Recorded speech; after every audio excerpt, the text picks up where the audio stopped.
Hello friend, welcome back नवीन education class. दोस्तों, आप सभी को स्वागत है हमारे SSC MTS statistics GK class में। तो डियर फ्रेंड, आज हम इस वीडियो में पंचवार्षिक योजना और संविधान के अधिकार के बारे में डिस्कस करेंगे। तो आई होप, आशा करता हूँ जो लोग इस चैनल में जुड़े हैं, इस चैनल से जुड़े हैं, तो प्लीज़ हमारे चैनल को सब्सक्राइब करके वीडियो को लाइक कर दीजिए। तो दोस्तों, आज के एसएससी एमटीएस के वीडियो में हम प्रमुख पंचवार्षिक योजना और संविधान के आर्टिकल के बारे में पढ़ाई करेंगे। तो चलिए बिना देर के वीडियो को शुरू करते हैं। तो दोस्तों, आज का पहला प्रश्न है, गुरु पंकज चरण दास किस भारतीय शास्त्रीय नृत्य के प्रसिद्ध प्रस्तावक हैं? तो दोस्तों, ये रहा आज के एसएससी एमटीएस के पहला प्रश्न। गुरु पंकज चरण दास जो हैं वो किस भारतीय शास्त्रीय नृत्य के प्रसिद्ध प्रस्तावक हैं? ऑप्शन ए में है भरतनाट्यम, ऑप्शन बी में है ओडिसी। तो इस प्रश्न का सही आंसर हो जाएगा ऑप्शन बी, ओडिसी। तो दोस्तों, गुरु पंकज चरण दास ओडिसी के शास्त्रीय नृत्य के प्रसिद्ध प्रस्तावक हैं। और ओडिसी नृत्य किसके हैं? ओडिशा में किया जाता है। ओडिसी नृत्य जो है ओडिशा का प्रसिद्ध लोक नृत्य है और गुरु पंकज चरण दास ओडिसी के शास्त्रीय के नृत्य प्रसिद्ध प्रस्तावक हैं। नेक्स्ट प्रश्न है, पिनपत्ती चिन्ना सत्यम को किस नृत्य शैली के लिए जाना जाता है? तो आज हम इस वीडियो में नृत्य शैली के बारे में भी डिस्कस करेंगे। तो इसका ऑप्शन में है कुचिपुड़ी, ऑप्शन बी में है मणिपुर। तो इस प्रश्न का सही आंसर हो जाएगा ऑप्शन ए, कुचिपुड़ी। तो पिनपत्ती चिन्ना सत्यम को कुचिपुड़ी शैली के लिए जाना जाता है।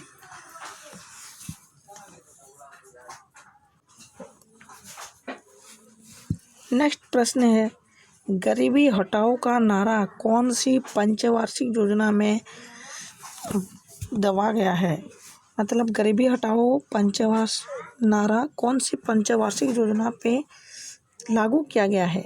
ऑप्शन ए में है तीसरी पंचवार्षिक योजना, ऑप्शन बी में है पांचवी पंचवार्षिक योजना।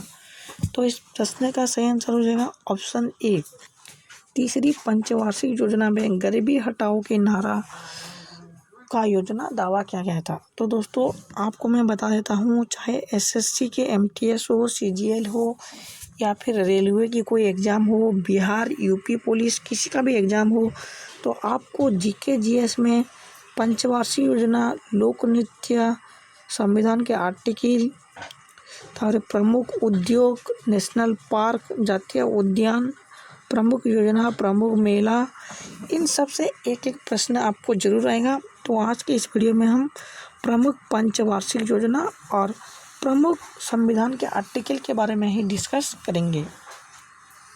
नेक्स्ट प्रश्न है, पंचवार्षिक योजना के इतिहास में भारत की सर्वाधिक असफल योजना किसे माना जाता है? तो पंचवार्षिक योजना के इतिहास में भारत की सर्वाधिक असफल योजना किसे माना जाता है? ऑप्शन ए में है तृतीय पंचवार्षिक योजना, ऑप्शन बी में है द्वितीय पंचवार्षिक योजना। तो इस प्रश्न का सही आंसर हो जाएगा ऑप्शन ए, तृतीय पंचवार्षिक योजना को सर्वाधिक असफल पंचवार्षिक योजना में माना जाता है।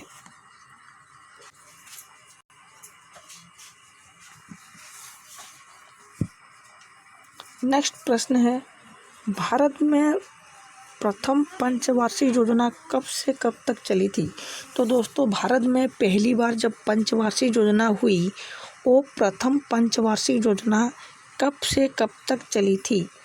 ऑप्शन ए है 1 अप्रैल 1961 से 31 मार्च 1966, ऑप्शन बी में है 1 अप्रैल 1951 से 31 मार्च 1956। तो दोस्तों, इस प्रश्न का सही आंसर हो जाएगा ऑप्शन नंबर बी, 1 अप्रैल 1951 से शुरू हुआ था पहला पंचवार्षिक योजना और ये कब तक चला था? 31 मार्च 1956 तक चला था। ये है प्रथम पंचवार्षिक योजना और ये जो 1 अप्रैल 1961 से 31 मार्च 1966 तक ये तीसरा पंचवार्षिक योजना चला था और पहला पंचवार्षिक योजना 1 अप्रैल 1951 से 31 मार्च 1956 तक चला था, प्रथम पंचवार्षिक योजना। अगला प्रश्न है, कृषि का विकास किस पंचवार्षिक योजना का आदर्श वाक्य था? तो दोस्तों, भारत में कृषि करने का मतलब कृषि के विकास में उन्नति लाने का, यानी कि कृषि का विकास किस पंचवार्षिक योजना का आदर्श वाक्य था? ऑप्शन ए में है पहली पंचवार्षिक योजना, ऑप्शन बी में है चौथी पंचवार्षिक योजना। तो इस प्रश्न का सही आंसर हो जाएगा ऑप्शन ए, पहली पंचवार्षिक योजना में कृषि के विकास के लिए आदर्श माना गया था। इसके बाद नेक्स्ट प्रश्न है, भारत में तीसरी पंचवार्षिक योजना कब शुरू हुई थी? तो दोस्तों, भारत में तीसरी बार पंचवार्षिक योजना कब शुरू हुई थी? 1961 में या फिर ऑप्शन बी 1978 में। तो इस प्रश्न का सही आंसर हो जाएगा ऑप्शन नंबर ए, 1961 में 1961 में तीसरी पंचवार्षिक योजना हुई थी। नेक्स्ट है, किस पंचवार्षिक योजना की वास्तविक वृद्धि व अपने लक्ष्य से अधिक था? किस पंचवार्षिक योजना की वास्तविक वृद्धि अपने लक्ष्य के अधिक था?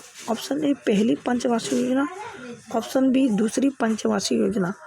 तो इसका सही आंसर हो जाएगा ऑप्शन बी, दूसरी पंचवार्षिक योजना। तो दोस्तों, ये थे प्रमुख पंचवार्षिक योजना के कुछ इम्पोर्टेंट क्वेश्चन जो कि एसएससी एमटीएस के जीके जीएस में आ सकता है।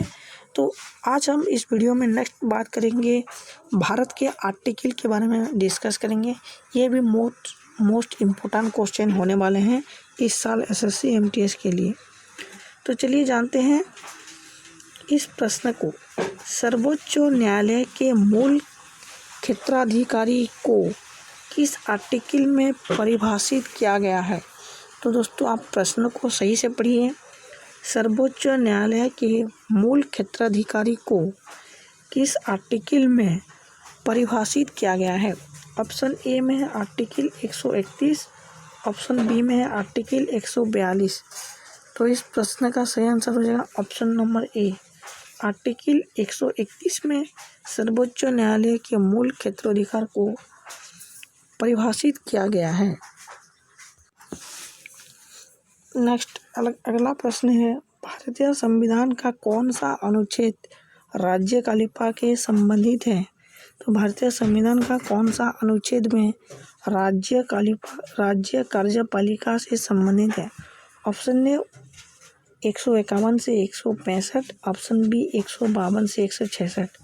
तो इस प्रश्न का सही आंसर हो जाएगा ऑप्शन बी, 152 से 166 तक राज्यपालिका के संबंधित अनुच्छेद में लिखा गया है। नेक्स्ट प्रश्न है, कौन सा आर्टिकल कानून के समक्ष समानता की निर्दिष्ट को करता है? कौन सा आर्टिकल कानून के समक्ष समानता को निर्दिष्ट करता है? ऑप्शन ए में 14 आर्टिकल, ऑप्शन बी में है आर्टिकल 17। तो इस प्रश्न का सही आंसर हो जाएगा ऑप्शन ए, आर्टिकल 14 में कानून के समक्ष समानता को निर्दिष्ट करता है। आर्टिकल 14 जो है वो कानून के समक्ष समानता को निर्दिष्ट करता है। तो इस प्रश्न का सही आंसर हो जाएगा ऑप्शन ए, आर्टिकल 14। नेक्स्ट प्रश्न है, आपातकालीन के दौरान किन मौलिक अधिकार को निलंबित नहीं किया जा सकता है? तो आपातकालीन के दौरान किन मौलिक अधिकार को निलंबित नहीं किया जाता है? तो पहले भारत में 7 आर्टिकल मतलब 7 मौलिक अधिकार थे। अब जो है भारत में 6 मौलिक अधिकार हैं। तो इन 6 मौलिक अधिकार में से आपातकालीन के दौरान किन मौलिक अधिकार में निलंबित नहीं किया जा सकता है?